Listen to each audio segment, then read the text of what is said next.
Most people think the Navy Federal Credit Union is just for active duty military. But if you have a grandparent, a parent, a sibling, a spouse, even a roommate who served or works for the Department of Defense, you could have an in. And that matters because this three card stack I'm breaking down today is honestly one of the most slept on setups in the credit card space. And what's really crazy is you almost hear no one talking about this setup. Now, this insane $50 trifecta is the Navy Federal Flagship Rewards, the Navy Federal More Rewards, and the Amazon Prime Visa. Now, together, they cover elevated multipliers on groceries, dining, gas, transit, Amazon, Whole Foods, and travel, all at 3% to 5% back. Plus, you get that clean 2% catch all on everything else. And today, I'm going to show you the ins and outs of this setup and show you how that annual fee can get wiped out with almost zero work. And by the end of this video, you'll know if you qualify for these cards, the math behind the strategy, how to build out this stack, and if these cards even make sense for you. Now, if credit card math and strategy content like this is right up your alley, hit the like button and subscribe so you don't miss the next upload. All right, let's get into it. But before we talk about the cards themselves, there's one thing I want to cover first, and that's the Navy Federal cards in general. Because so many people gloss over these cards and assume they really don't qualify.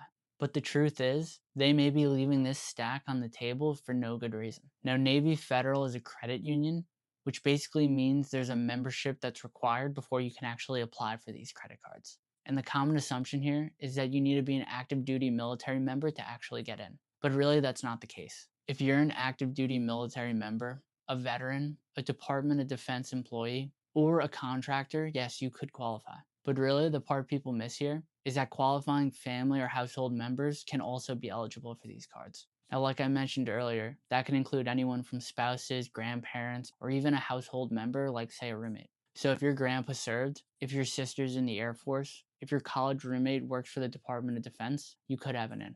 A good rule of thumb is to check NavyFederal.org to confirm your specific situation.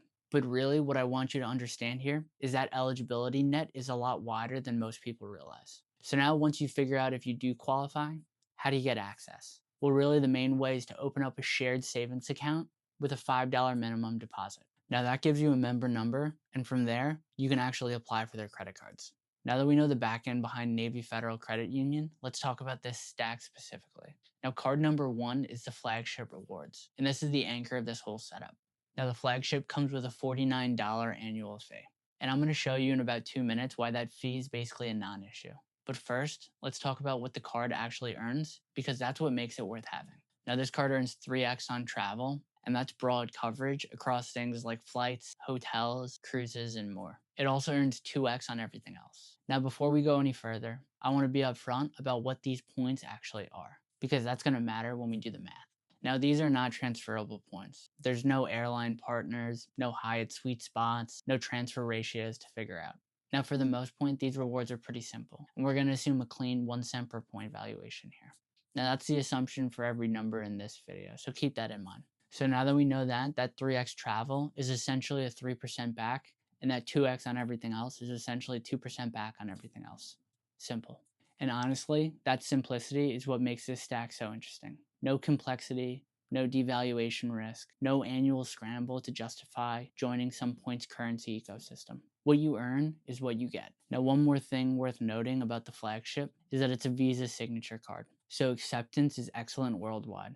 It also has no foreign transaction fees. Now let's talk about that $49 annual fee. What do you get to actually justify it? Well, the Flagship comes with 2 core credits, and I'll bet a huge percentage of people watching this already pay for at least one of these out of pocket anyway. And that's an Amazon Prime membership. Yep, the Flagship gives you an annual Prime membership credit every year. Now, Prime is about $139 a year right now, so if you're already paying for Prime, this is an easy way to get positive value out of this card before you even swipe it. Now, the second one is a global entry TSA PreCheck credit. Now, this isn't reinventing the wheel in any way, but getting this credit on a card with only a $49 annual fee is really strong value. So if you value the Prime credit fully, and even value something on the global entry TSA credit, you're still looking at a solid return and roughly $169 of value if you value $30 a year on that TSA credit. So net, you would be looking at $120 of positive value just for holding onto this card. Now, obviously, if you don't use Prime or don't travel that much, the math here changes. But for most people, it's not that hard to at least get the annual fee back in value from these credits. So now you got that elevated travel multiplier, a strong everyday catch-all rate, and some useful credits. But what about your everyday spend categories? That's where this next card comes in, and that's the more rewards. Now this card has a $0 annual fee, and its job is to cover those categories you're probably spending the most money on every single month.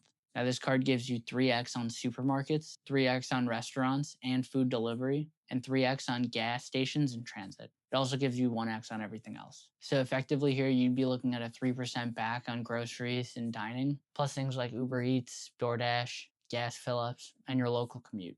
Now, for most people, those categories can make up a big chunk of their monthly spending, and this card can hit 3% back on all of them. Now, one thing worth flagging here is the more rewards is an Amex card. So in the US, it's usually not a big problem, but internationally, the coverage can be spotty. So when you're abroad, bring your Flagship as a backup. So now we've got the main spend multipliers, and you got your prime credit covered. But why stop there? Let's add on one more card to create this final piece to the puzzle. And that card is the Amazon Prime Visa. Now, this card gets you a clean 5% back on Amazon, Amazon Fresh, and Whole Foods. Plus, it gets you 5% back on Chase Travel and 2% back on restaurants and gas stations. So here's how it all works. The Flagship helps cover your Prime membership. Then the Prime Visa unlocks 5% back on Amazon and on Whole Foods. Insane synergy and super clean. Now, currently, this card is offering a welcome offer of a $150 Amazon gift card when you get approved for this card. Now, I'm not going to say this is some insanely high welcome offer, but for no minimum spend and to get this when you just get approved for the card, it's not a bad welcome offer. Now, here's how everything clicks together and what this final stack looks like. For Amazon, Whole Foods, Chase Travel, use the Amazon Prime Visa to get you 5% back. For any other grocery spend, all your dining, food delivery, gas, and transit, use the more rewards and get 3% back. For any direct travel booked where you don't go through the Chase Travel portal, use the Flagship for 3% back there also. Then for everything else, use the Flagship and default that to 2% back. Now that's what I'm talking about. No wasted cards, and every card has a job. That's what a real stack looks like. Now, if you're a points maximizer, chasing transfer partners or premium redemptions, this strategy may not be for you.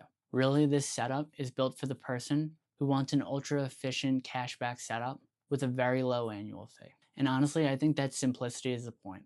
A lot of people aren't trying to run some complex travel reward system. So for those types of people, I think this setup is a great option. So now that we know what this setup is and what it offers, let's run a sample budget to see how this shakes out on a standard monthly setup. For this, we'll assume a $3,500 a month total spend. So that'll come in at about $42,000 a year. And let's say that spend breaks down like this. We're going to assume you spend $300 a month on Amazon purchases or at Whole Foods. That would be $180 a year at that 5%. Then we're going to assume you spend $400 a month on regular groceries. That's another $144 a year at 3%. Then we're going to assume $400 a month on dining. That's going to be another $144 at 3%. We'll say you'll spend $200 on gas and transit. That would be $72 at 3%. $300 on travel. That would be $108 a year at 3%.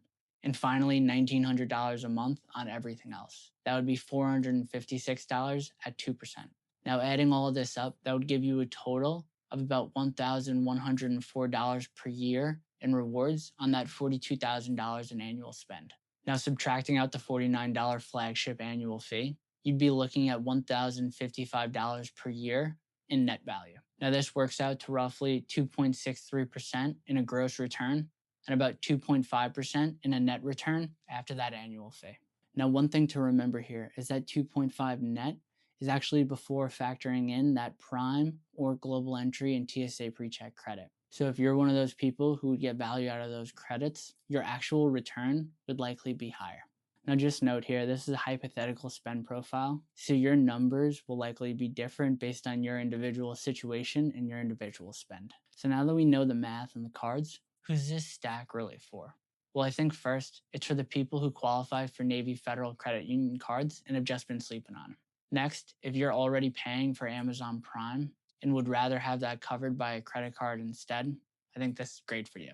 And if you're someone who wants 3 to 5% back without having to manage complex point systems or tracking a ton of credits or annual fees.